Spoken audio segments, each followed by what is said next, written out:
tajuk petition kami kepada Perdana Menteri adalah hentikan operasi penangkapan warga asing tanpa dokumen. Fokus kepada maklumat mengawal penularan wabak COVID-19. Dan saya bacakan seterusnya.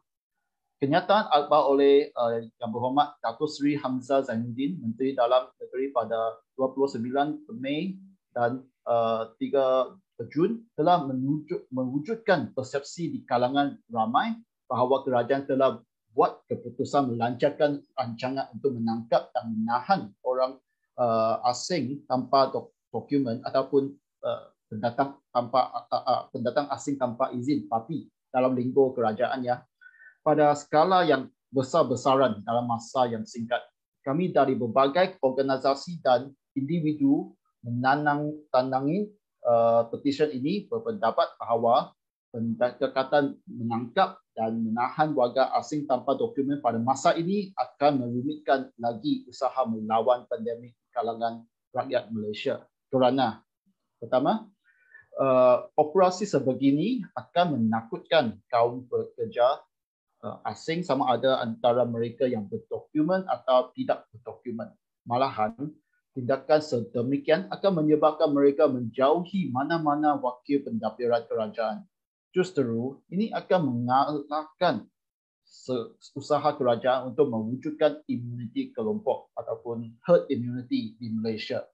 Imuniti kelompok memerlukan penyuntikan vaksin bagi 80% penduduk Malaysia, termasuk komuniti warga asing. Kegagalan mencapai tahap vaksinasi 80% penduduk akan melewatkan pemulihan ekonomi negara dan melanjutkan penderitaan rakyat kita. Sebab kedua, ada kemungkinan besar bahawa penangkapan dan penahanan parti pada masa ini akan menyebabkan kluster-kluster baru COVID-19 di pusat-pusat tahanan imigrasi. Ini akan meningkatkan penularan wabak COVID-19 di kalangan parti dan juga akan menjangkiti pegawai imigresen, anggota polis dan kaki tangan mahkamah yang terlibat dalam pengendalian reman serta ahli-ahli keluarga mereka. Kebarangkalian ini harus dan perlu dielakkan. Sebab ketiga, Jabatan Imigresen tiada kapasiti untuk menangkap dan menghantar balik 2 hingga 3 juta parti yang berada di Malaysia. Menurut Suhakam, anggaran pada 1 Julai tahun lepas menunjukkan bahawa pusat-pusat tahanan imigresen yang hanya boleh menanggung 12,530 orang tahanan sahaja sekarang telah melebihi kemampuannya dengan memenuhi seramai 15,163 orang tahanan. Selain itu, lebih daripada 95% orang parti sedang bekerja dan menyumbang kepada ekonomi negara. Bahkan, aktiviti ekonomi negara kita juga memerlukan perkhidmatan mereka.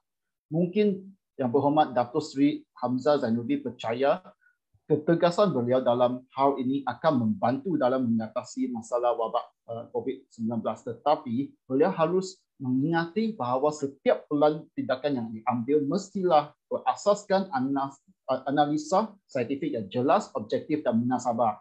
Pada masa ini, pendekatan menangkap dan menahan parti akan memudaratkan usaha kerajaan mengawal penularan wabak COVID-19 di negara kita. Jadi kami amat berhormat akan membawa isu ini ke persidangan Majlis Keselamatan Negara supaya satu pendekatan yang lebih sesuai dan bersepadu dapat digubal bagi mengendalikan warga asing tanpa dokumen semasa wabak COVID-19 merebak. Pada ketika ini kita harus fokus kepada maklumat mengawal penularan wabak COVID-19 di negara kita.